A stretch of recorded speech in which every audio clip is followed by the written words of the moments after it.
আসসালামু আলাইকুম ভিউয়ার্স, কেমন আছেন সবাই? আশা করি ভালো আছেন, সুস্থ আছেন। বিথিস ফ্যামিলি ব্লগে আপনাদের সকলকে স্বাগতম। আজ আপনাদের সাথে শেয়ার করব জলপাইয়ের মোরব্বা। চলুন শুরু করি।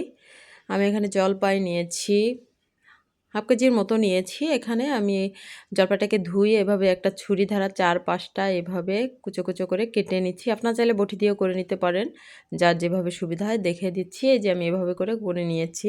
এবার চুলায় চলে যাচ্ছি। আমি চুলায় একটি কড়াই বসিয়ে দিয়েছি এবং 2 কাপ পরিমাণে পানি নিচ্ছি। পানি নিয়ে আমি 2 কাপ পরিমাণে চিনি দিব। শিরার ভিতরে আমি এই মোরব্বাটা করে নিব। যেভাবে করে জাল দিয়ে লবণ দিয়েছি। দিয়ে আমি এবার জলপাইগুলোকে এক এক করে দিয়ে দিচ্ছি।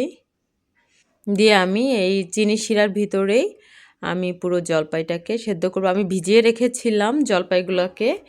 ভিজিয়ে রাখলে কিছুটা টক বেরিয়ে যায়। পুরোটা আমি সেদ্ধ করিনি, কারণ এটা সেদ্ধ করলে গলে যাবে। আমি সেদ্ধ করে নিয়ে আমি চিনি শিরার ভিতরে আমি এই মোরব্বাটা করে নিচ্ছি। একটু আস্তে আস্তে রাখবো।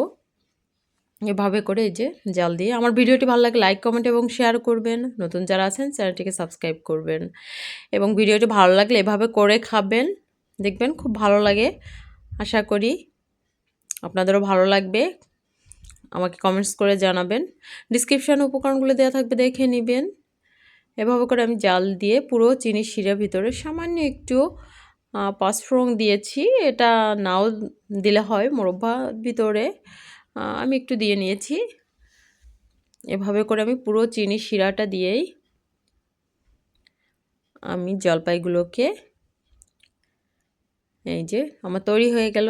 দেখুন, এটা খেতেও খুব টেস্টি হয়েছে। করে খাবেন, আমাকে জানাবেন। অবশ্যই ভালো লাগবে আপনাদের। ভালো থাকবেন। আসসালামু আলাইকুম।